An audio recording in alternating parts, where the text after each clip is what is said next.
It's funny. Have you ever noticed how the way a story is told can be just as important, maybe even more important, than what the story's actually about? Well, that's exactly what we're going to dig into today. We're going to break down a simple but really powerful lesson on how the structure of a story is what creates its meaning. And it all really starts with this one question. Think about it, right? Silence can feel awkward, it can be tense, or it can be super comfortable. So how does a writer take something as simple as a moment of quiet and turn it into the most important part of the whole story? That's what we're here to find out.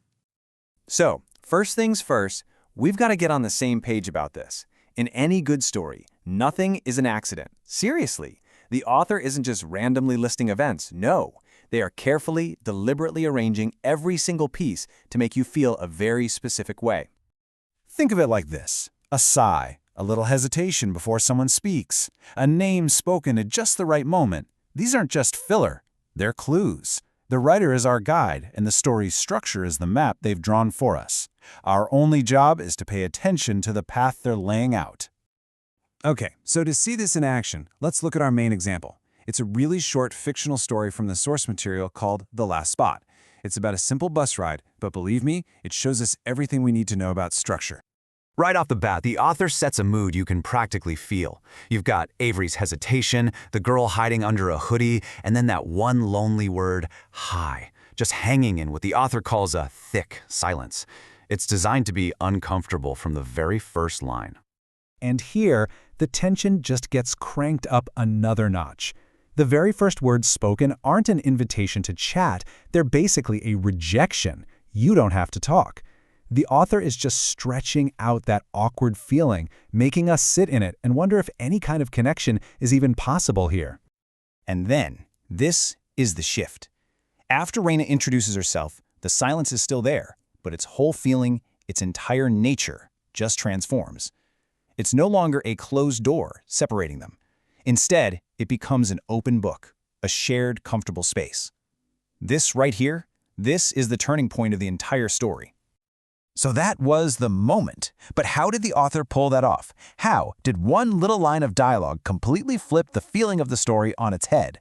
Let's unpack the structure and see how it was built. This is the key question from the original lesson. So I'll ask you, when did you feel it change? Was it when Avery first got on the bus? When Raina told her not to talk? Or was it that exact moment she shared her name? The answer to that question reveals the author's whole game plan. This timeline just maps out that emotional journey perfectly.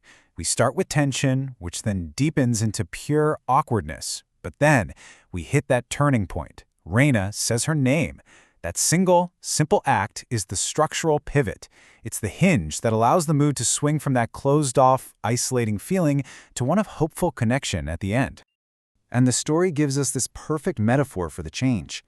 The silence starts as a closed door. It's thick, awkward, and isolating. But after the names are shared, it becomes an open book.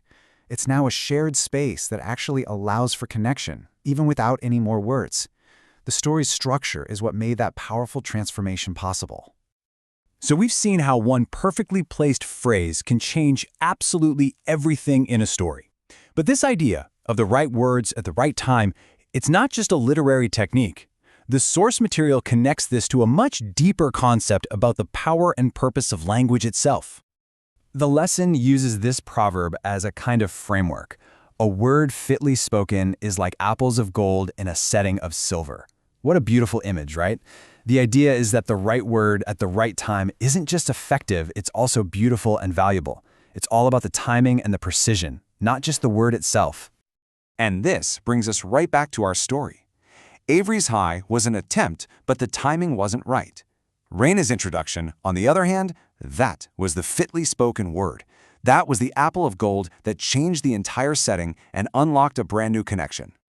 And to really drive home this idea of an author's intention, the source brings up this idea from the book of John.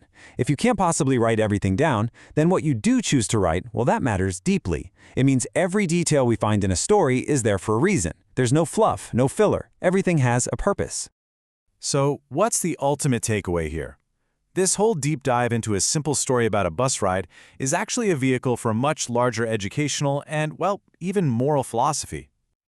And here it is, the core principle of the whole lesson. It draws a direct parallel. Just as a human author structures a story with a clear purpose, this philosophy sees God as a master author.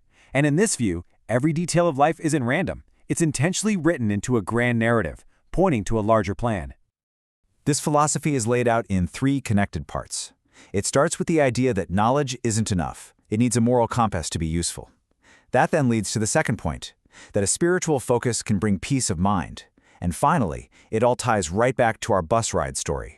The belief that every little detail in our own lives, just like in a well-told story, has a purpose designed by its author. So we end where we began, but with a much, much bigger question. We've seen how a few carefully chosen words can change the entire meaning of a story. The final thought this lesson leaves us with is to apply that same idea to our own lives.